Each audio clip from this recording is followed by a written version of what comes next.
नमस्कार विद्यार्थी मित्रांनो, सेट नेट टेट युजमॉल या लाडके आपल्या यूट्यूब चॅनलवर आपल्या सर्वांचं सहर्ष स्वागत आहे। तर आपण पाहत आहोत TET संदर्भात जे काही 10 नोव्हेंबरला आपला पेपर होणार आहे, तर त्या संदर्भामध्ये आपण PYQ जे काही सेशन घेतोय किंवा जे काही संभाव्य प्रश्न आहेत त्यावर आपण संभाव्य प्रश्न व त्याचं विश्लेषण आपण पाहत आहोत। कारण आता फक्त 15 ते 16 दिवस म्हणजे 15 ते 16 दिवस आता उरलेले आहेत परीक्षेसाठी आणि त्यामुळे आपल्याला जे काही प्रश्न येणार आहेत बालमानसशास्त्र व अध्यापनशास्त्र या विषयाचे, त्या संदर्भात पेपर 1 आणि पेपर 2 साठी 30 प्रश्न अशी प्रश्नाची विभागणी केलेली आहे। त्यामध्ये बालमानसशास्त्राच्या जी काही प्रश्नाची संख्या आहे 30 म्हणजे प्राथमिक आणि आपलं उच्च प्राथमिक म्हणजे पेपर 1 आणि पेपर 2 साठी जे काही 2 पेपर आहेत, तर त्यामध्ये संभाव्य जे काही प्रश्न आहेत तर त्या संदर्भात की तुम्हाला जास्तीत जास्त प्रश्नाचा सराव व्हावा व त्यातून जे काही परीक्षा आहेत त्या प्रश्नासंदर्भातली जी काही तुमच्यात भीती आहे की प्रश्न कशा संदर्भातले येतील, त्यामध्ये प्रश्नाची काठिण्य पातळी कशी असेल, तर या संदर्भातील काठिण्य पातळी जी आहे त्यामध्ये सौम्य, मध्यम किंवा जे काही अति ताठर प्रश्न आहेत त्या संदर्भातलं आपण म्हणजे प्रश्नाचा जसा काही परीक्षेमध्ये प्रश्न काढलेले असतात त्यामध्ये काही प्रश्न सोपे साहजिक सुटणारे असतात, काही मध्यम स्वरूपाचे असतात आणि काही थोडेसे कडक आणि किलकिष्ट असतात। तर त्याच बेसवर आपण संभाव्य जे काही प्रश्न आहेत तर त्या संभाव्य प्रश्न आपण घेत आहोत। तर त्यामध्ये आज आपण तेच संभाव्य प्रश्न आणि त्याच काठिण्य पातळीनुसार ते आपण प्रश्न आज आपण पाहणार आहोत। तर पहा, पहिला जो प्रश्न आहे तर पहिला प्रश्न पहा, अपरिचिताला परिचिताच्या पातळीवर आणणे आणि परिचिताला अपरिचिताच्या पातळीवर आणणे या सूत्राचा जो काही वापर आहे तर तो कुठल्या अध्ययन प्रतिमानामध्ये केला जातो। तर पहा, परिचित आणि अपरिचित ह्या ज्या दोन बाबी आहेत यामध्ये एक जी बाब आहे ती तुम्हाला माहीत आहे, त्या संदर्भात तुम्ही काही बाबतीत जाणता, पण त्यानंतर दुसरी एक जी बाजू आहे ती आहे अपरिचित, त्या संदर्भात तुम्हाला कुठल्याही प्रकारची शून्य स्वरूपात तुम्हाला माहिती आहे। त्यामुळं दोन्ही ज्या गोष्टी आहेत परिचिताकडून अपरिचिताकडे आणि अपरिचिताकडून परिचिताकडे ह्या या संदर्भातला कुठलं अध्ययन प्रतिमान आहे।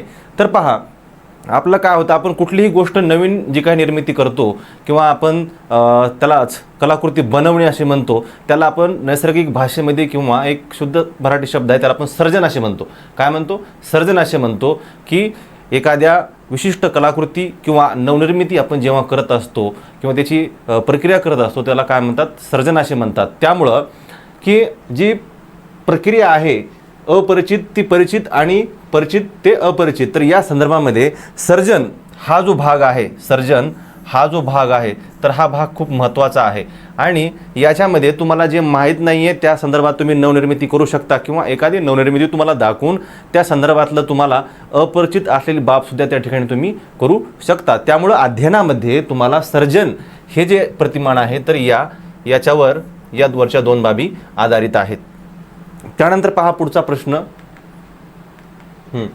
एक संप्रेषण चक्र पूर्ण झाले म्हणजे, संप्रेषण चक्राविषयीचा हा प्रश्न आहे की संप्रेषण म्हणजे 2 प्रेषक आणि ग्राहक जो आहे तर या संदर्भामध्ये जे काही शाब्दिक अर्थपूर्ण जो काही व्यवहार आहे किंवा विचारांची आदानप्रदान किंवा देवाणघेवाण आहे तर या संदर्भात पहा, तर संबंधित एक संप्रेषण चक्र पूर्ण झाले म्हणजे संबंधित संदेश ग्राहकापर्यंत पोहोचला असे होत नाही। याचे प्रमुख कारण आहेत, तर एखादा जो संदेश आहे तर तो ग्राहकापर्यंत पोहोचेलच असे नाही, तर या न पोहोचण्यामागची जी काही कारणं आहेत तर याचे प्रमुख कारणे या ठिकाणी दिलेत पहा।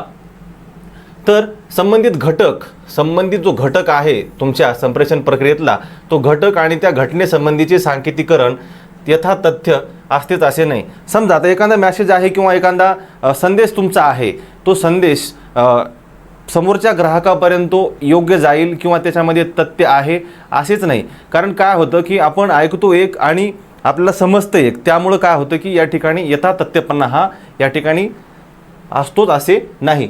त्यानंतर संप्रेषण माध्यमावर प्रभुत्व असतेच असे नाही। काय होतं, काही वेळेस संप्रेषण माध्यमामध्ये विविध प्रकारच्या त्रुटी येतात, विविध प्रकारच्या अडचणी येतात, त्यामुळं काय होतं की त्या संप्रेषण पद्धतीवर आपलं काय होतं की प्रभुत्व नसतं। त्यामुळं प्रत्येक वेळेस जी काही संप्रेषण प्रक्रिया आहे ती योग्य होईलच असे नाही। त्यामुळे हा पण पर्याय बरोबर आहे. त्यानंतर घटक व घटनेचे आकलन बुद्धिप्रमाण असते असे नाही, हा बरोबर आहे. कारण तुम्ही घटना पाहताय किंवा त्या घटनेसंबंधात जे काही तथ्य आहे ते समोरच्यापर्यंत आपल्याला पोहोचवायचं आहे. परंतु त्याच्यामध्ये काय होतं की तुमची जी काही पाहण्याचा दृष्टिकोन आहे किंवा ती वस्तुनिष्ठता आहे किंवा तुम्ही बुद्धीचा भाग कितपर्यंत वस्तुनिष्ठपणे तिथं वापरलेला आहे, तर या संदर्भात म्हणजे योग्य जो मॅसेज आहे किंवा जे काही संभाषण आहे किंवा संदेश किंवा संप्रेषण आहे ते तिथपर्यंत जातं असं नाही किंवा ते बुद्धिप्रमाणात असते असं नाही. त्यामुळं पर्याय क्रमांक ए, ब आणि क म्हणजे पर्याय क्रमांक 4 अ, ब आणि क तिन्ही चे उत्तर आहेत. त्यानंतर पहा, कारक विकासासाठी वेदक इंद्रियाच्या क्षमतांमधील संघटन व स्नायूंच्या हालचालीवर नियंत्रण आवश्यक असते. बरोबर आहे. कारक विकास हा जो घटक आहे तर तो तुमच्या इंद्रियाच्या क्षमता, इंद्रियाचं विकसन आणि इंद्रियाचे जी काही विकास आहे किंवा कारक कौशल्य आहे, तर या संदर्भावर तुम्हाला स्नायूंच्या हालचाली याच्यावर नियंत्रण असणं खूप गरजेचं आहे. कारण जर स्नायूवर जर तुमची हालचाल व्यवस्थित नसेल किंवा नियंत्रण नसेल तर त्यामध्ये काय होणार म्हणजे तुमच्या क्षमतांचं संघटन व विकसन होणार नाही. त्यामुळे पर्याय क्रमांक 1 हा बरोबर आहे. त्यानंतर मुलामधील कारक विकासाचा जो क्रम आहे तो कारक क्रम हा अक्षांवरती असतो. म्हणजे पर्याय क्रमांक अ आणि ब दोन्हीही काय बरोबर आहेत. तर पर्याय क्रमांक 1 अ आणि ब हे दोन्हीही बरोबर आहेत. त्यानंतर पहा पुढचा प्रश्न क्रमांक 4. गुणात्मक आधार सामग्री म्हणजे फक्त या ठिकाणी तुमचा गुणात्मक भागाचा किंवा गुणात्मक विकासा संदर्भातले पर्याय दिलेले आहेत. पहा, माहिती सादरीकरणाचे प्रारूप पूर्व निश्चित केले जाते. त्यानंतर संकलित माहिती सारणीत मांडणे शक्य असते. त्यानंतर साधनाविषयी माहितीचे संकलन केले जाते. त्यानंतर साधनांनी निश्चित केलेल्या प्रतिसादांच्या रूपातच माहिती संकलित होते. पहा, या ठिकाणी गुणात्मक सांगितलेलं आहे. आपल्याला प्रायोगिक किंवा भौतिकदृष्ट्या या बाबीचा या ठिकाणी कुठेही उल्लेख गुणात्मकमध्ये केला जात नाही. त्यामुळं पर्याय क्रमांक या ठिकाणी 4.1 असा आहे की साधनाने निश्चित केलेल्या प्रतिसादांच्या रूपातच माहिती संकलित होते. बरोबर आहे. कारण साधनं जी आहे ती त्यांनी निश्चित जी केलेलं आहे की त्या संदर्भातच काय होतं की माहितीचं प्रारूप जे आहे ते प्रारूप त्या ठिकाणी संकलित केलं जातं. त्यामुळं फक्त ड. त्यानंतर पुढचा प्रश्न आहे संप्रेषण प्रक्रियेत प्रेषकाच्या कार्याचा योग्य क्रम लावा. तर संप्रेषण जी प्रक्रिया आहे तर संप्रेषण प्रक्रियेला सुरुवातीला काय होतं की आपल्याला माहिती गोळा करावी लागते. काय करावं लागतं? माहिती गोळा करावी लागते. त्यामुळं माहितीचं संकलन खूप महत्त्वाचं आहे. माहितीचं संकलन खूप महत्त्वाचं आहे. माहितीचं संकलन या ठिकाणी पण आहे. माहिती संकलन आणि माध्यमाची निवड पर्याय क्रमांक 1 तर या ठिकाणी आता ऑलरेडी कटलेला आहे. माहितीचे संकलन. त्यानंतर जेव्हा आपण माहिती घेत असतो किंवा माहिती मिळवत असतो तर त्या ठिकाणी काय होतं की माहितीचं सांकेतिकरण सुसूत्रीकरण करणं खूप गरजेचं असतं. काय करणं? सुसूत्रीकरण करणं खूप गरजेचं असतं. त्यानंतर त्याचं काय होतं आपल्याला पुन्हा सांकेतिकरण करावं लागतं. काय करावं लागतं? त्याचं सांकेतिकरण करावं लागतं. आणि त्यानंतर काय होतं की माध्यमाची निवड. त्यामुळे पर्याय क्रमांक 2 जे आहे तर संप्रेषण प्रक्रियेमध्ये माहिती संकलन आहे, त्याचं सुसूत्रीकरण आहे, त्याचं सांकेतिकरण आणि मग शेवटचा जो टप्पा आहे ती आहे माध्यमाची निवड. त्यामुळे पर्याय क्रमांक 2 हे याचं योग्य उत्तर आहे. शिक्षणात मूलोद्योग हा विषय असावा अशी संकल्पना डॅश डॅश यांनी मांडली. पहा, तर मूलोद्योगी शिक्षण म्हणजेच आपला हा वर्धा शिक्षण योजना 1937 हा एक महत्त्वाचा भाग आहे. मूलोद्योगी शिक्षण हा जो घटक आहे तो वर्धा शिक्षण योजना 1937 साली मांडली होती. कोणी? तर महात्मा गांधी यांनी मांडलेली आहे. महात्मा गांधी यांनी ही संकल्पना मांडलेली आहे मूलोद्योगी शिक्षण. कारण या शिक्षणामध्ये महात्मा गांधी यांनी असं सांगितलेलं आहे की जे काही शिक्षण आहे तर ते शिक्षण तुम्हाला मातृभाषेतून मिळालं पाहिजे आणि तुमच्या वयाच्या 1 ते 7 पर्यंत म्हणजे 7 ते जे वय आहे तर ते शिक्षण तुम्हाला त्या ठिकाणी भेटलं पाहिजे. योग्य वयामध्ये शिक्षण तुम्हाला भेटलं पाहिजे. त्यानंतर यालाच नई शिक्षा तालीम किंवा बुनियादी तालीम म्हणजे कौशल्यसुद्धा म्हणजे महात्मा गांधींचं म्हणणं काय होतं की शारीरिक, मानसिक आणि भावनिक हा तिन्ही बाबीचा विकास होणं खूप गरजेचं आहे. त्यामुळं मूल्योद्योग हा जो भाग आहे तर हा भाग महात्मा गांधी यांच्याशी निगडित आहे. त्यामुळे पर्याय क्रमांक 1 हे याचं योग्य उत्तर आहे. त्यानंतर पहा, रिकाम्या जागेसाठी जास्तीत जास्त उचित पर्याय निवडा. एखाद्या घटनेविषयी पहा, उचित पर्याय निवडाचा आहे. यात पहिला जो भाग आहे तो आहे एखादी घटना आणि एखाद्या संस्थेविषयी, काळाविषयी लिहून ठेवलेली माहिती. लिहून ठेवलेली माहिती ही तुलनेने डॅश डॅश असणारी आधार सामग्री असते. पहा, माहिती कुणीतरी लिहून ठेवलेली आहे. माहिती कुणीतरी लिहून ठेवलेली आहे. त्या माहितीची सत्यता त्या लिहिणाऱ्या व्यक्तीला माहीत आहे किंवा त्या संदर्भात तत्कालीन त्या काही व्यक्ती होत्या, त्यांनी त्यांच्या सोयीनुसार, त्यांच्या वेळेनुसार त्या ठिकाणी त्यांनी आपला वेळ खर्च करून त्या ठिकाणची माहिती गोळा केलेली आहे. जर माहिती काय अशी असेल, प्राथमिक माहिती आहे परंतु ती कशी आहे, विशिष्ट काळाविषयी लिहून ठेवलेली असेल, त्यामुळे ती प्राथमिक व उच्च सप्रमाण होईल का? होणार नाही. आणि जर माहिती जर दुय्यम असेल तर त्यामध्ये उच्च प्रमाणता किंवा सप्रमाणता येऊ शकत नाही.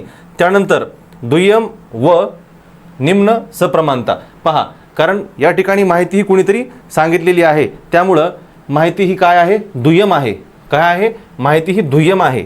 माहिती ही दुय्यम आहे आणि याच्यामध्ये जी सप्रमाणता आहे ती कशा प्रकारची आहे? निम्न सप्रमाणता आहे. जर प्राथमिक माहिती असेल तर त्यामध्ये उच्च सप्रमाणता असेल, परंतु माहिती ही विशिष्ट काळाविषयी सांगून गेलेली माहिती आहे, त्यामुळे ही माहिती कशी आहे? दुय्यम माहिती आहे. माहिती प्राथमिक आहे का? नाही आहे. माहिती दुय्यम आहे आणि माहिती दुय्यम असल्यामुळं त्यामुळं उच्च सप्रमाणता येऊ शकत नाही. त्यामुळे पर्याय क्रमांक 3 दुय्यम व निम्न सप्रमाणता. पहा, स्वभाव व परिस्थिती या दोहोंच्या आंतरक्रियेतून काय घडत असतं?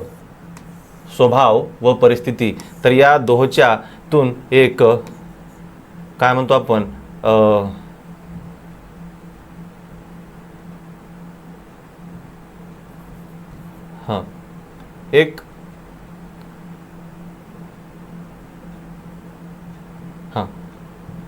तर एक आदर्श म्हणू आपण, एक आदर्श व्यक्तिमत्व किंवा आदर्श माणूस आपण म्हणू, त्याला आदर्श माणूस म्हणू, किंवा के स्वभाव व परिस्थिती या दोहोच्या ह्याच्यातून एक आदर्श व्यक्तिमत्व घडतं. कारण तुमच्या शेजारी पाजारी कशा प्रकारे म्हणजे परिस्थिती आहे, कशा प्रकारे तुमचा स्वभाव आहे, तर यानुसार तुम्ही कशा प्रकारचे व्यक्ती आहात हे सुद्धा काय होतं, हे डिपेंड होत असतं.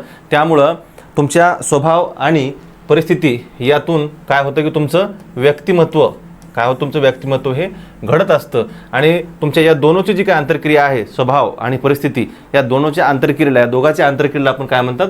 व्यक्तिमत्व असे म्हणतात. त्यानंतर पहा, सामाजिक समस्या ह्या आपल्या जीवनातला एक अविभाज्य भाग आहे. आपण जगत असताना आपल्याला वारंवार म्हणजे समस्या येत असतात. सामाजिक समस्या दररोज जगत असताना कुठल्या ना कुठल्या समस्या तुमच्यासमोर येत असतात. दैनंदिन तुम्ही सकाळी उठल्यापासून जे काही तुमची कार्यपद्धती आहे किंवा जो तुमचा जे काही टाईम टेबल आहे, त्या संदर्भात तुम्हाला दिवसभर विविध परिस्थितीला फेस करावं लागतं. आणि तुम्ही ज्या परिस्थितीला तुम्ही सामोरे जाता तर ती परिस्थिती कशी आहे, तर समाजाशी संबंधित आहे. कशी आहे? समाजाची संबंधित आहे आणि ती रोजची परिस्थिती आहे. तर त्याला आपण शुद्ध भाषेत काय म्हणतो की ती दैनंदिन काय झालेलं आहे की दैनंदिन समस्या आहे. ती एक कशी आहे? दैनंदिन समस्या आहे, ती आपल्या दैनंदिन जीवनाशी निगडित आहे. त्यामुळे पर्याय क्रमांक 4 दैनंदिन. पहा, परिणामकारक वर्ग संप्रेषण. या ठिकाणी शिक्षक व विद्यार्थी यांची जी आंतरक्रिया आहे, तर याच्यातील आंतरक्रियेवर हा प्रश्न आहे. तर पहा, परिणामकारक वर्गात अध्यापन किंवा वर्ग संप्रेषण विद्यार्थ्याशी होणारा संवाद असेल, विद्यार्थ्याशी होणारी चर्चा आहे. तर ही चर्चा परिणामकारक होण्यासाठी शिक्षकाने काय करायला हवं, की कुठल्या गोष्टीची शिक्षकाला खूप अत्यंत निकड आहे किंवा गरज आहे की शिक्षकाने त्या पद्धतीचा अवलंब केला पाहिजे. तर पहिला पर्याय पहा, शिक्षकांनी अवघड व अलंकारिक भाषेचा वापर करणं गरजेचं आहे का? तर नाही. पर्याय क्रमांक 1 हा होऊ शकत नाही. कारण शिक्षकांनी अवघड शब्द, अलंकारिक भाषेचा जर वापर केला तर त्या समोरच्या विद्यार्थ्याशी होणारा जो संवाद आहे तर त्या संवादामध्ये काय होईल? अडथळा निर्माण होईल. कारण तुम्ही मांडलेल्या शब्दाचा किंवा भाषेचा किंवा मतितार्थ जो आहे तर त्या विद्यार्थ्याला समजणार नाही. त्या विद्यार्थ्याची पातळी, त्याच्या बुद्धीची कुवक ही तुमच्या अलंकारिक भाषेला समजून घेण्याच्या पलीकडची बाब आहे. त्यामुळं पर्याय क्रमांक 1 करणं हे खूप चुकीचं आहे. त्यानंतर शिक्षकांनी व्यवस्थित नीटनेटका पोशाख करावा, हे बरोबर आहे. त्यानंतर शिक्षकांनी विषयांची तयारी चांगली करावी, बरोबर आहे हे पण. त्यानंतर शिक्षकांना विद्यार्थ्याबद्दल प्रेम व जिव्हाळा असावा, कारण जेव्हा आपण जशा प्रकारे आपण म्हणतो की जशी प्रतिक्रिया असते तसा प्रतिसाद असतो. त्यामुळं जेव्हा विद्यार्थीसोबत जेव्हा तुम्ही आपलं वर्तन आहे, जर तुमचं वर्तन प्रेमाचं असेल तर त्या संदर्भात जिव्हाळ्याने तुम्ही जर त्यांना ट्रीट करत असाल तर विद्यार्थीसुद्धा तुमच्याशी कनेक्ट होईल व तो ऑटोमॅटिक तुमच्याशी जुळला जाईल. त्यामुळं शिक्षकांना प्रेमळ असणं खूप गरजेचं आहे, कारण मुलांचं वय हे लहान आहे. त्या ठिकाणी तुम्ही जर रागाने किंवा चिडचिडपणे जर त्यांच्याशी व्यवहार करत असाल तर तुमच्याविषयी विद्यार्थ्याच्या मनामध्ये पूर्वग्रह निर्माण होतो किंवा होऊ शकतो. त्यामुळं विद्यार्थ्याचे जे संबंध आहेत ते प्रेमाचे आणि जिव्हाळ्याचे असावेत. त्यामुळं पर्याय क्रमांक 4 ब, क आणि ड हे याचं योग्य उत्तर आहे. प्रश्न क्रमांक 11 पहा. काही विद्यार्थ्यांच्या वर्तनामध्ये अस्थिरता व चंचलता दिसते. अस्थिरता व चंचलता हा जो भाग आहे तर हा थायरॉक्सिन जो आहे, थायरॉक्सिन नावाचा जे काही स्त्राव आहे आपल्या शरीरातला, तर त्या थायरॉक्सिनच्या स्त्रावामुळे काय होतं की अधिक प्रमाणात जर तो स्त्राव पाझरला तर अस्थिरता व चंचलता ही विद्यार्थ्यामध्ये दिसते. त्यामुळे पर्याय क्रमांक 1 जो आहे तर पर्याय क्रमांक 1 हा याचं योग्य उत्तर आहे.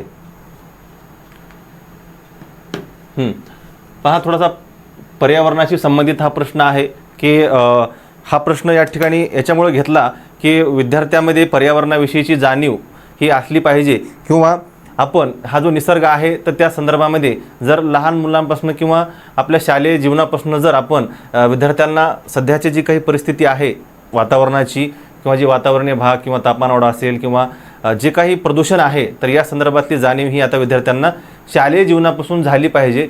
त्यामुळं अभ्यासक्रमामध्ये सुद्धा पर्यावरण संबंधी जे काही प्रश्न आहेत सध्याचे, त्या संदर्भातले जे काही नुकसान आहे किंवा त्या संदर्भातली मानव जातीसाठी जी काही होणारी हानी आहे, तर त्या संदर्भातला हा मी प्रश्न जाणून बुजून या ठिकाणी घेतलेला आहे. तर 1975 मध्ये बेलग्रेड येथे पर्यावरण शिक्षणावर जागतिक परिषद भरवण्यात आली होती, बरोबर आहे. तर या ठिकाणी पर्यावरण शिक्षणाची जी काही उद्दिष्टे आहेत तर ती उद्दिष्टे त्या ठिकाणी ठरवण्यात आलेली आहेत. तर त्या उद्दिष्टामध्ये पहा, पर्यावरण जी काही विविध घटक आहेत तर त्या घटकाबाबत जागरूकता निर्माण करणं गरजेचं आहे. तर त्या ठिकाणी जी काही परिषद झाली तर त्या परिषदेची हे तर उद्दिष्ट त्यांनी सांगितलेली आहेत.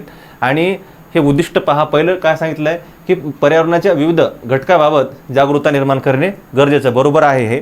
त्यानंतर वृक्ष संवर्धनाचे महत्त्व स्पष्ट करणे, कारण जर वृक्षच नाही झाले तर आपल्याला ऑक्सिजन कुठून मिळणार. त्यामुळं आपल्यासाठी पर्यावरणासाठी वृक्ष हा घटक खूप महत्त्वाचा आहे, जेणेकरून तापमान वाढ असेल, ऑक्सिजन असेल किंवा पाऊस जो पडतो तर त्या सर्व गोष्टीवर वृक्षाचं खूप महत्त्वाचं भूमिका या ठिकाणी आहे. त्यानंतर पर्यावरण संवर्धनात व्यक्तीची भूमिका स्पष्ट करणे, बरोबर आहे, कारण या पृथ्वीवर मनुष्य किंवा मानव हा एकटाच या पृथ्वीचा मालक नसून या ठिकाणी हजारो लाखो जीव या पृथ्वीवर आहेत. त्यामुळं सर्वाच्या संतुलनासाठी पर्यावरण हे व्यवस्थित असलं पाहिजे, कारण आजकाल पर्यावरणाच्या जी काही हानी झाली आहे किंवा पर्यावरणाचं नुकसान झाले त्यामुळं विविध प्रकारचे प्राणीसुद्धा आजकाल काय नामशेष झालेले आहेत. त्यामुळं मनुष्य प्राणी हा पृथ्वीचा काही मालक नाही आहे, त्यामुळं त्यांनीसुद्धा इतर प्राण्याची काळजी करणं हे खूप गरजेचं आहे.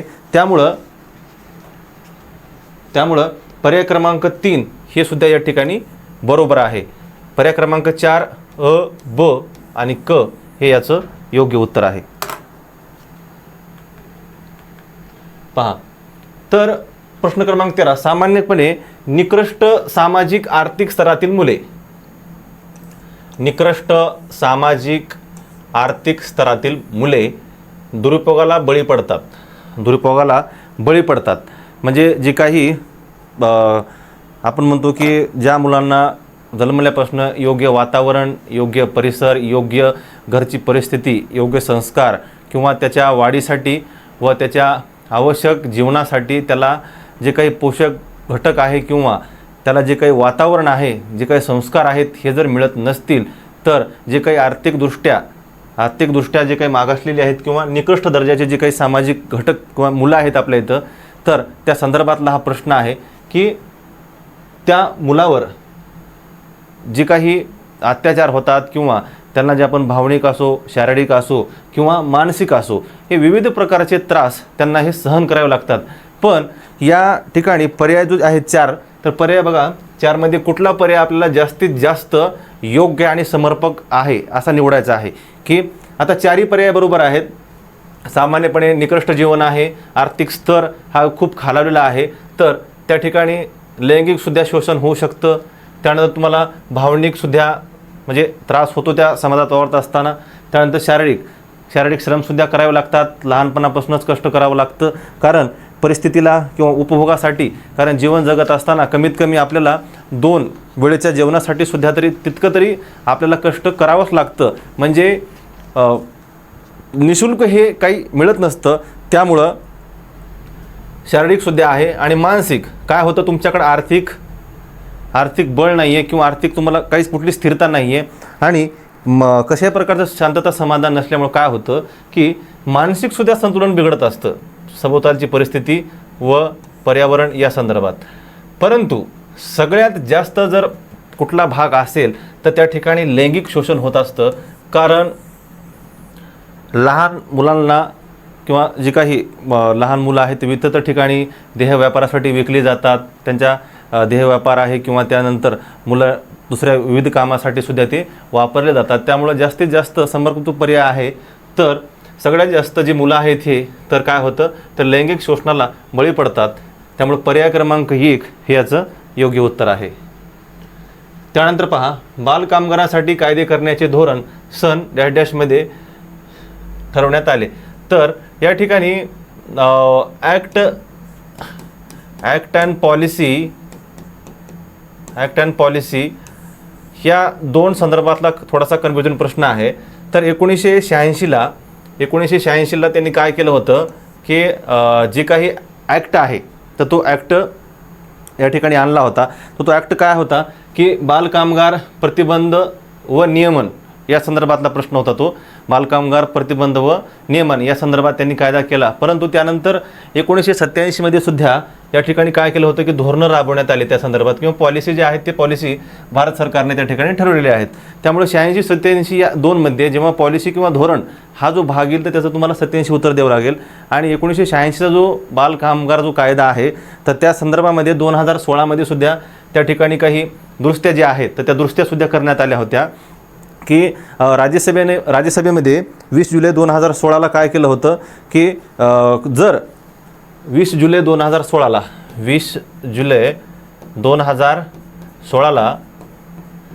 राज्यसभेनं काय केलं होतं की एक ठराव पारित केला होता की त्या संदर्भात त्यांनी सांगितलं होतं आणि त्यात एक विशिष्ट प्रकारची एक अशी अट आहे की ती टॅक्सनी फक्त बालकामगाराशी लागू होत नाही. जर तुमचा जो व्यवसाय आहे, तुमचा व्यवसाय जर घरचा असेल, तुमच्या मालकीचा असेल आणि त्या ठिकाणी जर तुमची मुलं काम करत असतील तर त्या मुलांना आपण बालकामगार हे ठरवू शकत नाही. कारण आता समजा तुमच्या घरी एखादा व्यवसाय आहे किंवा तुम्ही पशु प्राणी वगैरे पाळता किंवा किराणा दुकान आहे म्हणा किंवा विशिष्ट दुसरा काही व्यवसाय असेल जे काही तुमचे वडिलोपार्जित चाललं आहे, पण त्या ठिकाणी काय होतं की तुम्ही घरी काम करू लागता किंवा तुमच्या आईवडिलांना हातभार लावू शकता.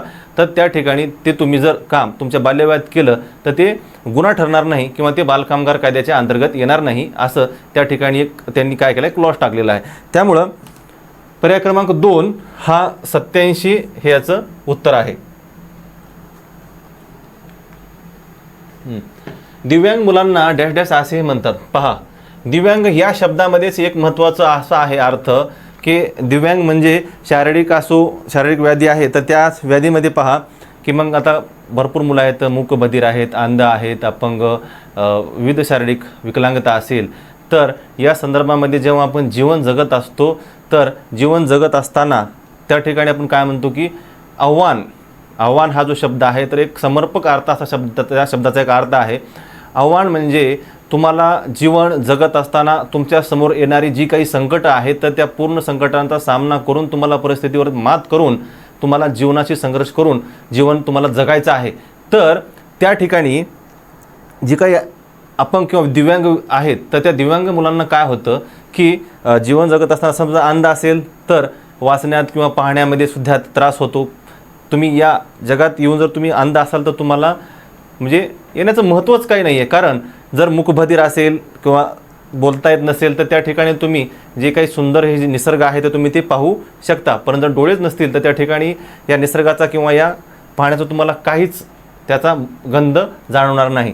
त्यामुळं एक आव्हानात्मक परिस्थिती या दिव्यांग मुलाच्या समोर आहे. त्यामुळं यांना काय म्हणतात तर आव्हानात्मक मुले म्हणतात, कारण जीवन जगणं ही एक काय आहे, पराकाष्ठा आहे या लोकांसाठी, आणि ती एक स्ट्रगल किंवा ती एक त्यांच्यासाठी एक अचिव्हमेंट आहे की जीवन जगणं म्हणजे साधी गोष्ट नाही दिव्यांग लोकांसाठी. त्यामुळे त्यांना आव्हानात्मक मुले असे म्हणतात. प्रश्न क्रमांक 16 पहा. जास्तीत जास्त अचूक पारिभाषिक संज्ञा निवडा.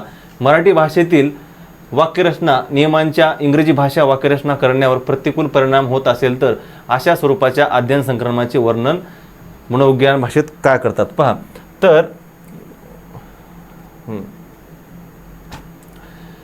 तर जास्तीत जास्त अचूक पर्याय निवडायचे की मराठी भाषेचा इंग्रजीच्या वाक्यरचनामध्ये प्रतिकूल परिणाम होत असेल तर या ठिकाणी याचं काय आहे तर ऋण संक्रमण. काय ऋण संक्रमण? धन फायदा होतो, शून्य कसाही न नफा न तोटा. काय शून्य म्हणजे ना नफा ना तोटा या तत्वावर असतं. गैर पर्याय क्रमांक 4 याचा काही या ठिकाणी संबंध नाही. पर्याय क्रमांक 1 ऋण संक्रमण. प्रश्न क्रमांक 17 पहा. तर शिक्षणात गुणात्मक सुधारणा करण्यासाठी भारत सरकारने NCERT मार्फत एक राज्यस्तरावर त्यांनी काय केलेलं आहे, एक संस्थेची स्थापना केलेली आहे. तर त्याला काय म्हणतात? त्याला राज्य शिक्षण मंडळ असे म्हणतात. काय म्हणतात? राज्य शिक्षण मंडळ ही जी संस्था आहे तर ही विविध जे काही बदल आहेत शिक्षणामध्ये, जे काही नवीन अपडेशन आहे त्यामध्ये सिलेबस असो, पाठ्यक्रम आहे, तर या संदर्भातल्या सर्वांसाठी राज्य शिक्षण मंडळ नावाची जी संस्था आहे ती NCERTनं प्रत्येक राज्याला स्थापन करण्याचं या ठिकाणी काय केलेलं आहे तर ते बाध्य केलेलं आहे. पहा. दैनंदिन शालेय कामकाजात येणाऱ्या तात्कालिक समस्या दूर करण्यासाठी तसेच स्वच्छ कार्यगुणवत्ता वाढ विकासासाठी केलेल्या प्रयोगांच्या परिणामकारकतेचा वैज्ञानिक पद्धतीने केलेला अभ्यास म्हणजेच काय होय तर पहा, शैक्षणिक भाग आहे, दैनंदिन शालेय जीवन आहे, त्यालाच आपण काय म्हणतो की दैनंदिन शैक्षणिक कृती संशोधन. म्हणजे तुम्ही जे दैनंदिन जे काही कार्य करता, कृती करता, त्या संदर्भातल्या त्रुटी, उणिवा, तुम्हाला येणारे अडथळे या सर्व संदर्भात संशोधन करून तुम्ही त्या समस्येची उकल किंवा त्याचं निराकरण करत असता. त्यामुळं पर्याय क्रमांक 3 शैक्षणिक कृती संशोधन. पुढीलपैकी कोणती बाब लोकसंख्या वाढीला जबाबदार नाही? म्हणजे एक बाब जबाबदार नाही, बाकीच्या जबाबदार आहेत. तर पहा, लोकांमध्ये अज्ञान, लोक शिक्षित झाले, आरोग्याच्या सोयी उपलब्ध झाल्या, पुरुषप्रधान संस्कृती. तर पहा, पूर्वी काय होतं, पूर्वी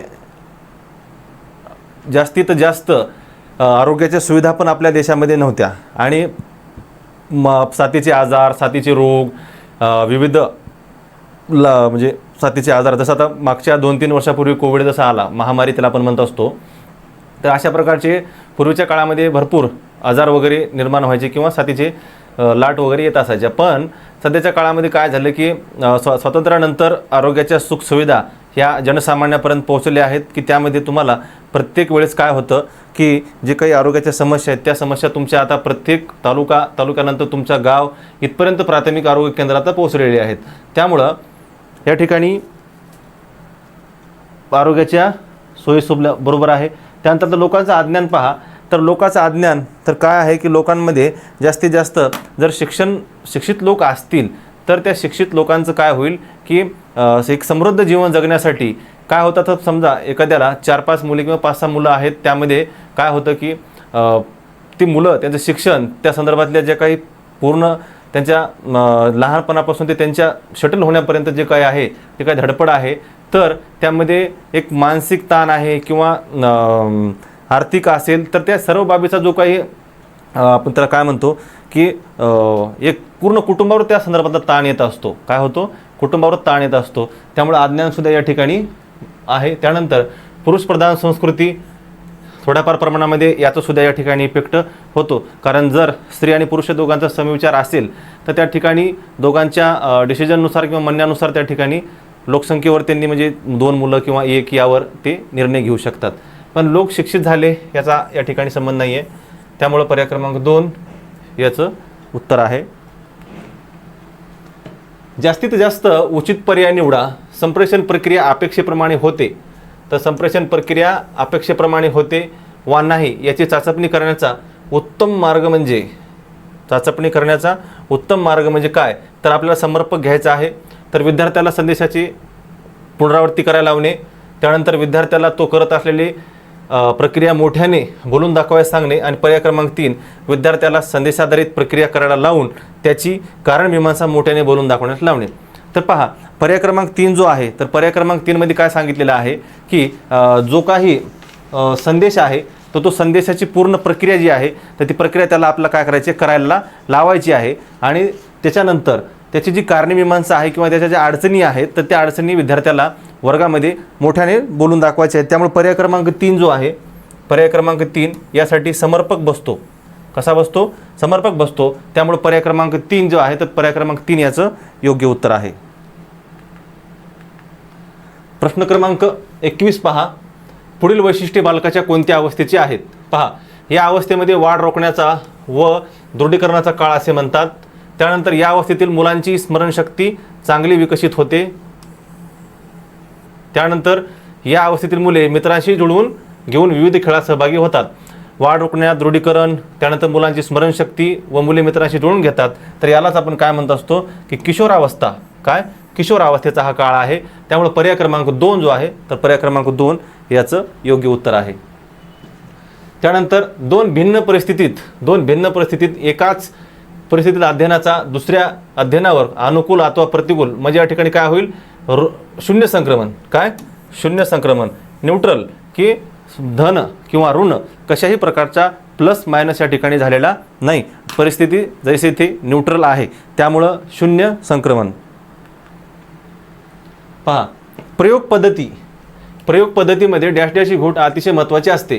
तर पहा, प्रयोगामध्ये उपकरण आवश्यक आहे, उपकरण आपल्याला लागतात. त्यानंतर निरीक्षण, त्याची नोंद, त्यानंतर विविध निरीक्षणाचे योग्य प्रकारे वर्गीकरण, आणि शेवटचा जो आहे तर प्रयोगासाठी परिस्थितीवर योग्य प्रकारे नियंत्रण. ही जी उणीव आहे ही या ठिकाणी त्रुटी किंवा दोष आहे प्रयोग पद्धतीचा. कारण त्या ठिकाणी प्रयोगावर किंवा प्रयोग करण्यासाठी परिस्थितीवर नियंत्रण असणं खूप गरजेचं आहे. त्यामुळं पर्याय क्रमांक 4 हे याचं योग्य उत्तर आहे. पहा, तर पूर्व बाल्यावस्था यावर हा प्रश्न आहे की पूर्व बाल्यावस्थेतील जी मुलं आहेत त्याचं सामाजिकरण प्रक्रियेत ते कशा प्रकारे समाविष्ट होतात व सामाजिक प्रक्रियेमध्ये ते कशा प्रकारे धडे घेऊ लागतात. तर ते काय करतात, सर्वसमावेशक परिपक्वता याचा या ठिकाणी इतक्या लहान वयात कुठे समज येत नाही. लोकशाही नेतृत्व प्रेरणा हा किशोर वयाचा पुढला भाग आहे कुमारावस्थेचा. त्यानंतर स्वावलंबन आणि सद्वर्तणूक, बरोबर आहे. तर स्वावलंबन आणि सद्वर्तणूक या बाबीचा ते काय करत असतात, अवलंब करत असतात. त्यामुळे पर्याय क्रमांक 3 हे याचं योग्य उत्तर आहे. 25 विचार, कल्पनाशक्ती, स्मरण, एकाग्रता व सामान्यीकरण हा सगळा जो भाग आहे, विचार, कल्पनाशक्ती, स्मरण, हा सगळा बौद्धिक भाग आहे. कसा भाग आहे? बौद्धिक भाग आहे. शरीराचा भाग या ठिकाणी आपण नाही म्हणू शकत, कारण शरीराचा जर हात, पाय, मान, डोके, पाठ, पोट अशा जर विचारलं असेल शरीराचे भाग आपण म्हणू शकलो असतो. भावनात्मक किंवा नैतिक या ठिकाणी येत नाही. कुठलेही नैतिक मूल्य या ठिकाणी रुजवायचे आपल्याला नाही येत. आणि भावना, या भावनिक बुद्धिमत्ता या संदर्भातला कुठलाही भाग या ठिकाणी नाही. त्यामुळं पर्याय क्रमांक जो आहे 3 बौद्धिक भाग विकासाचे घटक आहेत. त्यामुळे पर्याय क्रमांक 3 याचं योग्य उत्तर आहे. प्रश्न क्रमांक 26 पहा, समाजकार्य व्यक्ती स्वतंत्र त्याच्या डॅश डॅश यावर काय ठेवते, विश्वास ठेवते. पहा, समाजकार्य जे आहे तर समाजकार्य व्यक्ती स्वतंत्र व त्याच्या कशावर लक्ष ठेवते. पहा, तर समाजकार्य हा एक असा घटक आहे की त्या समाजकार्यातनं आपल्यालाही थोड्याफार प्रमाणामध्ये त्याचा आनंद मिळतो व समोरचा पण त्याला पण फायदा होत असतो. त्यामुळं वर्तन कसं असतं की कृतीशील क्षमता जी आहे, कृतीशील क्षमता यावर हे विश्वास ठेवत असतो. त्यामुळं पर्याय क्रमांक 3 समाजकार्य व्यक्ती स्वतंत्र व त्याच्या कृतीशील क्षमता यावर विश्वास ठेवले जातो. त्यामुळे पर्याय क्रमांक 3 हे याचं योग्य उत्तर आहे. पहा, वर्तनात सतत सर्वंकष मूल्यमापन महत्त्वाचे आहे, कारण ते तर वर्तमानमध्ये सध्याच्या काळामध्ये सातत्यपूर्ण सर्वंकष मूल्यमापन हे का गरजेचं आहे? कारण सध्याच्या काळामध्ये जी आता 21वा आपण जे शतक आहे तर किंवा पूर्वी पण विद्यार्थी केंद्रित किंवा बालक केंद्रित सध्याची अध्ययन पद्धती आहे. त्यामुळं त्या अध्ययन केंद्रित पद्धतीनुसार सध्याला सर्वंकष सातत्यपूर्ण मूल्यमापन करणं खूप गरजेचं आहे. त्यामुळं विद्यार्थी केंद्रित स्वरूपाच्या प्रक्रियेमुळं आपल्याला याची गरज भासत आहे. त्यामुळं काय होतं की पर्याय क्रमांक 1 हे याचं योग्य उत्तर आहे. हां पहा, पौगंडावस्थातील शीघ्र वाढल्यास डॅश डॅश असे म्हणतात की जी कुमारावस्था किंवा जी किशोरावस्थेतून कुमारावस्था जेव्हा तुम्ही वय तुमचं जात असतं की त्या परिस्थितीला तुम्ही जेव्हा सामोरे जाता तर त्या ठिकाणी काय होतं की तुमच्या शरीरामध्ये जी काही वाढ होत असते तर ती वाढ ही शारीरिक वाढ ही लिमिटेड प्रमाणामध्ये असते की ती वयानुसार होत असते. परंतु कुमारावस्थेमध्ये जे काही शरीरामध्ये विविध प्रकारचे बदल होतात त्याला काय म्हणतात तर वाढ प्रकोप असे म्हणत असतात. काय वाढ प्रकोप म्हणजे या ठिकाणी वाढीचं असमतोलपणा किंवा असंतुलन असतं. त्यामुळं या ठिकाणी वाढ प्रकोप हा पर्याय क्रमांक 3 याचं योग्य उत्तर आहे. हां प्रश्न क्रमांक 29 पहा, संप्रेषण प्रक्रियेची ही पायरी नाही. पहा तर संप्रेषण जी प्रक्रिया आहे तर संप्रेषण प्रक्रियेमध्ये माहितीची निश्चिती, त्यानंतर सांकेतीकरण, निसांकेतीकरण हे सुद्धा घटक या ठिकाणी कशाचे आहेत तर या संप्रेषण प्रक्रियेचे आहेत. परंतु अबोध हा जो घटक आहे तो अबोध हा घटक या ठिकाणी येत नाही आहे. अबोध संवेदना हा जो घटक आहे तर हा ज्ञान प्रक्रियेतला तो कडला घटक आहे. त्यामुळं पर्याय क्रमांक 2 अबोध हा या पायरीमध्ये समाविष्ट होत नाही. त्यामुळं हा वेगळा घटक आहे. पहा, विधानपूर्तीसाठी जास्तीत जास्त योग्य पर्याय निवडा. पहा तर अभ्यासक्रम ध्येय, तर अभ्यासक्रमाचं जे ध्येय आहे तर ते ध्येय कशा प्रकारे असलं पाहिजे किंवा काय असलं पाहिजे यावर हा प्रश्न आहे. तर पहा, व्यक्तीला समाजात एक जबाबदार ज्ञानक्रमी घटक म्हणून घडायला सहाय्य देण्यासाठी अभ्यासक्रम महत्त्वाचा आहे. त्यानंतर सर्वांना परीक्षा देणे जाण्याशी निगडीत, त्यानंतर विद्यार्थ्याच्या व्यक्तिगत बुद्धिमत्ता कलाशी शैलीशी, त्यानंतर अध्यापकांना उपक्रम सहजपणे राबवता येतात याच्याशी निगडीत आहे. म्हणजे अभ्यासक्रम जो आहे तर तो अभ्यासक्रम हा कशाशी निगडीत आहे यासाठी आपल्याला समर्पक वाक्य या ठिकाणी पाहिजे आहे. तर पहिल्यात काय दिले पहा की समाजाचा एक जबाबदार घटक ज्ञानकर्मी व त्याला समाजाशी किंवा साहेबूत होण्याशी काहीतरी देणं लागतं किंवा त्याला एक आदर्श व्यक्ती म्हणून घडायचं आहे त्यासाठी अभ्यासक्रम आहे. त्यानंतर परीक्षा देणे हा दुय्यम भाग आहे. त्यानंतर बुद्धिमत्ता कला, बरोबर आहे, विद्यार्थ्याची बुद्धिमत्ता कला कौशल्य शैली याचा विकास होतो, परंतु शिशुद्या बाब काय आहे दुय्यम आहे. त्यानंतर अध्यापकांना उपक्रम, अध्यापक उपक्रम हा विद्यार्थ्याच्या नंतरचा भाग आहे. त्यामुळं पर्याय क्रमांक 1 जो आहे की व्यक्तीला समाजाचा जो एक भाग म्हणून हे जे वाक्य आहे ते या अभ्यासक्रमासाठी समर्पक आहे. की अभ्यासक्रम हा कसा असला पाहिजे की अध्ययनार्थी हा अतिशय एक आदर्श म्हणजे आदर्श व्यक्तिमत्व जरी नाही झाला तर एखादी समाजामध्ये वावरत असताना एक चांगलं व्यक्तिमत्व म्हणून जगणं हे खूप गरजेचं आहे. त्यामुळे पर्याय क्रमांक 1 की व्यक्तीला समाजाचा भाग किंवा ज्ञानकर्मी म्हणून सहाय्य देण्याशी निगडीत आहे. त्यामुळं पर्याय 1 याचं योग्य उत्तर आहे. तर आज आपण हे जे काही 30 प्रश्न पाहिलेले आहेत हे एकदा म्हणजे पाहून घ्या. त्यानंतर सुद्धा आणखी वारंवार जे काही जास्तीत जास्त प्रश्न येतील त्या संदर्भात व्हिडिओ टाकण्याचा मी प्रयत्न करेन. आणि तुम्हीसुद्धा जास्तीत जास्त प्रश्नाचा सराव करा जेणेकरून मागील PYQ याचा पण आपला बॅच आहे की ते बॅच तुम्ही पहा. कारण त्या बॅचमध्ये जे काही PYQ टाकलेले आहेत की ते पेपर 1 व पेपर 2 यासाठी 2 ज्या काही बॅचेस आहेत त्या वेगवेगळ्या बॅचेस आहेत आणि त्यांच्या प्राईज पण अतिशय लिमिटेड आहेत. की तुम्हाला ते येणाऱ्या 10 ते 15 दिवस जे शिल्लक आहेत परीक्षेसाठी तर येणाऱ्या 10 ते 15 दिवसांमध्ये त्याचं तुम्हाला रिव्हिजन योग्य प्रकारे होईल. कारण आजपर्यंत जे काही PYQ आलेले आहेत किंवा जे काही पूर्वप्रश्न झालेले आहेत तर त्यामध्ये जास्तीत जास्त रिपिटेशन प्रश्नांचं आलेलं आहे. त्यामुळं तुम्ही PYQ जास्तीत जास्त करा आणि ती बॅचेस पण करा आमची जी आहे आमच्या ॲपवर आहे, युजमॉल ॲपवर आहे.